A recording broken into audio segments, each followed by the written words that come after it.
Hello, it's Philip Carr-Gomm. Welcome to Druid, Tea with the Druid 104. It's Monday the 16th of December 2019. It's cold outside, the wind is howling, but it's warm and cozy inside. And I hope you're comfortable too. And I can see Daniel arriving from Germany with his backpack on and his stick. And then Dean has arrived in the clearing and he's putting his backpack down, is sitting on a log. Jan Mazur from Poland has just turned up in the forest, and so is Brian from Michigan. And we've all gathered here in this forest clearing with a fire crackling in the center to keep ourselves warm. And welcome. What I wanted to share with you today was musings about the winter solstice. And I thought for our time of meditation together, I could share with you, or we could share together a little bit of the Order's winter solstice ceremony that we can do together. Solstice is coming up on Sunday, 4 in the morning on Sunday, astronomically, which is not long to go. And the days are getting darker. And this feeling of going into the darkness, it's interesting because we start to connect to the sort of feelings associated with all those words beginning with D. Dreadful, dire, depressing, down, dreary, dreadful, and of course death. They all begin with D. And we long, and you might say that's silly, well, that's just coincidental. But John Michel, the wonderful genius, really, who was the past presider of the order, he wrote a whole book about this called Euphonics, because Plato, thousands of years ago in his work Cratylus, he kind of became fascinated by the way that words and letters associate to meanings. And so you've got all these difficult, dreary, dark words beginning with D.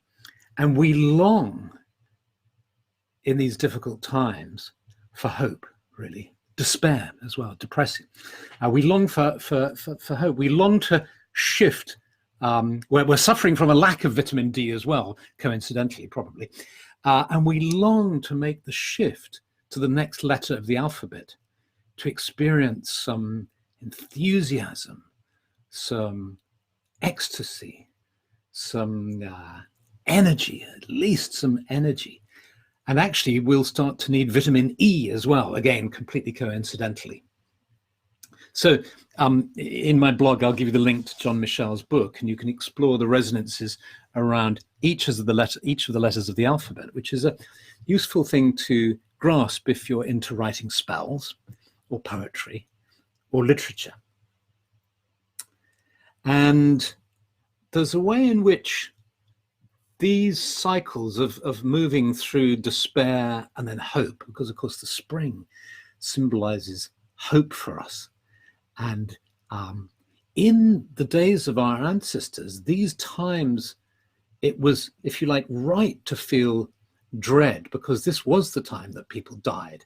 This was the time in the darkness where people sometimes didn't make it through to the other side of the spring. So it's kind of hardwired in us, these feelings. So it's not only happening at the level of the amount of sunlight our bodies are getting, vitamin D and so on, but it's a kind of soul memory of these times too.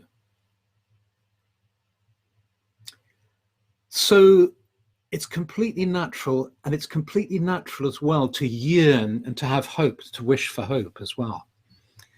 And I suppose one of the reasons for studying a nature way, an earth-based way, is for us to tune into these so that we don't fight these feelings, if you like. We go with them and we contact a kind of deeper part of ourselves that knows that it's part of a play, a cyclical play of emotions and feelings that our bodies and our memories go through. but somehow beyond time is the timeless. So in spiritual work, we're always moving between the timeless and timeful, if you like. If you think about Druidry, it's these lights annoy me in there. I can't see you. If I take my glasses off, I can't see you. But at least you don't get these horrible reflections. When you're working in spiritual practice, one of the ways of looking at it is to say that you're moving between a sense of the timeless and a sense of being incarnated in time. So Druidry isn't a spirituality that is just always pulling you towards the transcendent, always saying, look, what's real is the timeless. Don't concern yourself with the passage of time. Because if you take that to its logical extreme, you won't be able to cook your eggs properly. You won't be able to get them just right at 3 minutes or 4 minutes, or whatever your favorite is. We need to be concerned with time, and a part of us does live in time. And yet a part of us lives in the timeless world. And these two intersect. And it's at this place where they intersect that is so rich and so important. And so the challenge is to somehow hold the sense of the timeless, but also to be fully engaged with the flow of time. And as the flow of time is working now, we're working towards the time of the longest night in the Northern Hemisphere. And just in that beautiful way, just as things are at their darkest, the longest night, that's when it starts to turn and we start to move into longer days. And so this time of the winter solstice, we can really use to connect with our sense of hope and to look forward to the spring and look forward to the rebirth of the sun, as it's sometimes called. And in our own lives and in the life of the planet, it's very easy to see things, particularly in the political and the environmental sphere, as to be a tale. Oh, I'm getting little fireworks on my screen. As a tale of utter darkness. But there's this extraordinary relationship between these two phases. And I'd like to share with you this ceremony. What we do in the Druid ceremonies is we, at the high point of the ceremony, having set the scene and so on, we turn all the lights out. We extinguish, if we're outside, we extinguish whatever lights we have. If we're inside, we turn off the lights. And then we just allow ourselves to sit in darkness and just to feel the, what is called in Druidry, the fostering power of darkness. This place of depth and of beauty and of potential. And then after spending time in that place, we light one candle and we look at this one flame, which symbolizes the beginning of the new cycle. And here's a kind of nuance, I think, to hold, which is, on the one hand, we're working with the cycle of darkness and light, and perhaps at the emotional level with the way we cycle through feelings of despair and hope. But there's a way in which there's a reality that is beyond despair and hope. There's an equanimity, you know, in the Dharmic traditions, they talk about no attraction, no aversion. So the suggestion is you live your life without being seduced towards things or repelled away from things. You live in equanimity. In practice, extremely hard to do without being in denial or somehow shutting yourself off. The huge challenge is how can I be fully engaged in life and yet not totally fall for the drama of attraction and repulsion. So let me read you, let's read together. How are we doing for time? It's 8:10. So now I will look for my ceremony amongst my papers, and I'm going to read a little bit from the ceremony. And as I do this, allow yourself just to slip into that slightly altered state of mind you have when you're doing ceremony or meditation. And let me read you out this section. And then what I'm going to do is I'm going to turn out the light and we'll sit in darkness together. And as we do this, we'll know that we're all together all over the world, from Stroud in the UK to Louisville, Kentucky, to Seattle, to Montana, to Hillsborough, to Portugal.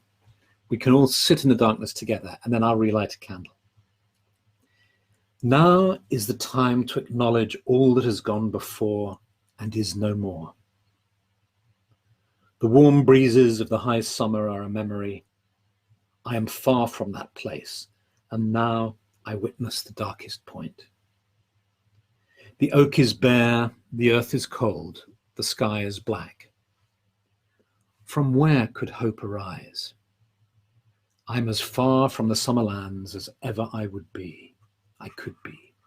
It seems the very land around me is dead. The cold and the dark have grown strong. I mourn the passing of the bright days. My eyes are wet with the tears of dreams lost to the dark. My inner vision is misted by grief. The world is spiraling in the darkness, lost to the light, with the sun veiled in a dark disguise.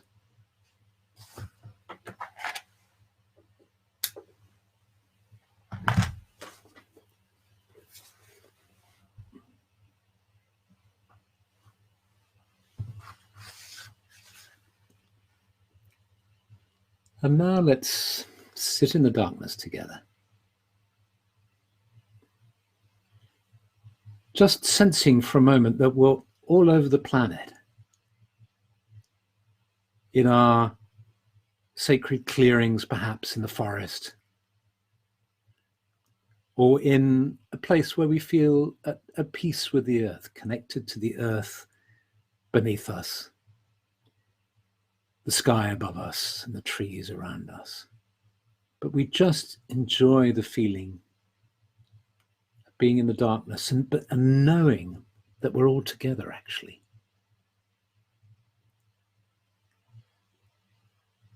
That there are fellow souls in the southern hemisphere, in the northern hemisphere, west of us and east of us, all sitting in this darkness together.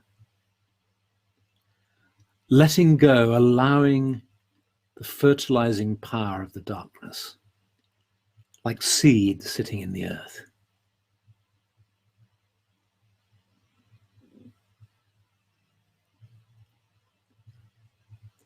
O goddess of the earth, O goddess of darkness and of the night sky,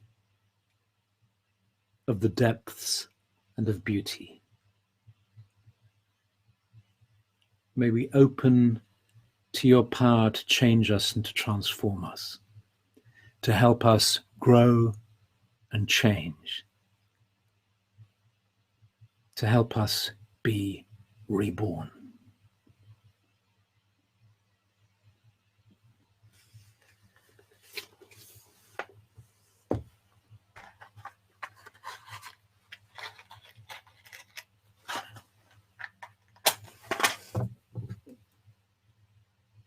The light is reborn.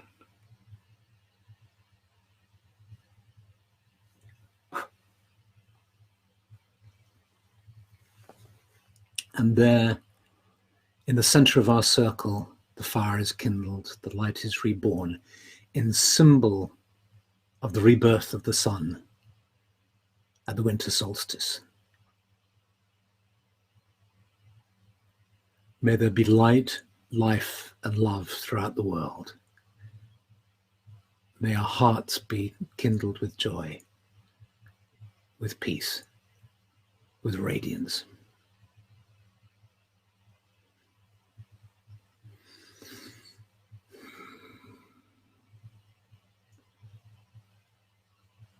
And at this time, we're given the chance to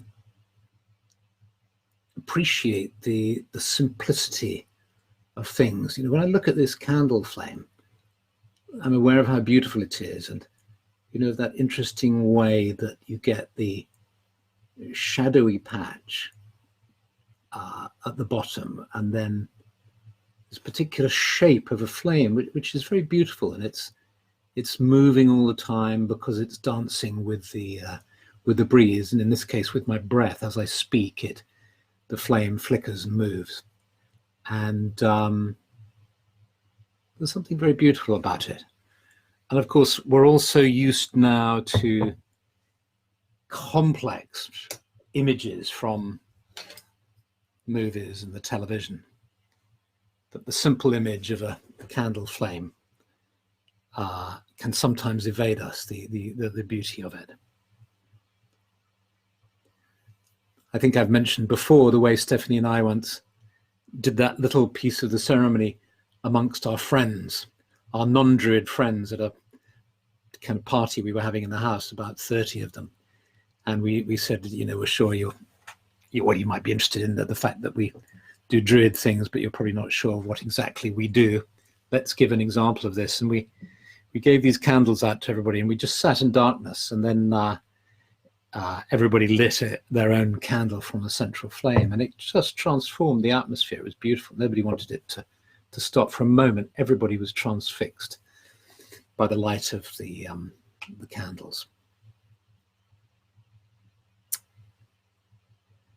And so there's this piece that I wanted to share with you. This morning, when I was thinking about this, I did something that's quite typical. I overthought this. It's all these ideas, I think, in the spiritual world are like doorways, and if you focus on them and open them, they open you into a universe. So I was sitting here this morning thinking about the cycle of hope and despair, and of darkness and light, and the matching with the seasonal cycles, and starting to meditate on the way in which we can not be in denial about our need to look forward in hope, or the way in which we will inevitably go through periods of despair and perhaps even negativity, and then and then I started to think about its correlation with outer events, and of how we can actually both recognize these feelings but also go beyond them to this place of equanimity. The thing about hope, if you think about it, the thing about hope is, and it's based on time, our sense of time. Hope and despair are all based on our being concerned with time. We hope that things are going to get better. We despair if we feel things aren't going to get better and they're going to get worse. Our hope is based on love. We want there to be more love in the world, more love in our lives. We want the positive feelings that love brings. So hope is a manifestation of love. Despair is a manifestation of fear. We worry. We are dreading what might happen in the future. So we're talking about fear and love, and we know that from a purely healthy point of view, a physical point of view, and a mental point of view, we need hope to keep us healthy, physically healthy and mentally healthy. So it makes sense to develop strategies to be more hopeful. And this is one of the things that a spiritual worldview does, is it makes us more hopeful, gives us different perspectives, so that we're not stuck in what you might call a reductionist or a materialist view of life. Nevertheless, in addition to that, I believe one can go further. I believe you can say that rather than simply striving to have more positive feelings, we can also include negative feelings. That's the psychological bit where you mustn't deny the shadow and you need to incorporate difficult feelings and so on. We know that. But there's a way in which we can locate our consciousness at another level, where when it is not, our feelings or our inner state is not dependent upon a consciousness of time. We're not waiting for something good or something bad to happen. It's the old living in the now stuff. And it may be old hat, but it's true. And what spirituality does, what Druidry does, what Buddhism does, what all spiritual teachings perhaps do, is try to lead us to that place of being, you see, being in the now isn't really what it is as well, because that's time bound too. It's beyond the now, somewhere deeper than the now, deeper than the future, deeper than the past.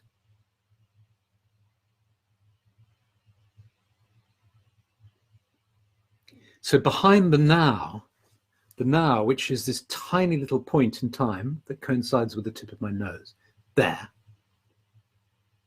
Beyond the now is a kind of universe, a dimension that is not bound by time. As soon as I say be in the now, you think that you have to focus your awareness on a specific moment in time, which is now. So it's highly focused now. Be in the now. Okay, I won't think about the past. I won't think about the future. I'm in the now. But if you can really get there, what happens is, of course, your consciousness expands or enters a different state where it's not about time at all. And it's not limited in that way. It's vast. Does that make sense? I hope it does. So have a wonderful solstice. In the southern hemisphere, have a wonderful summer solstice as you move towards Sunday, or could be probably Saturday night in New Zealand, certainly, and even Saturday morning actually. And if you're in the northern hemisphere, have a beautiful solstice too. And when you light your candle, you can think about entering the now and entering the timeless, not in order to escape or to evade or to be in denial, but precisely for the opposite reason, so that you can be more engaged with life and of more use to yourself and the world. So thank you for all these wonderful comments, which I can see coming in. I'm going to go make myself a cup of tea and come back and read your comments. So lots of love. Have a wonderful week to come. Have a wonderful solstice, and see you just on the other side. I'll see you when the year is reborn next Monday. Okay, bye.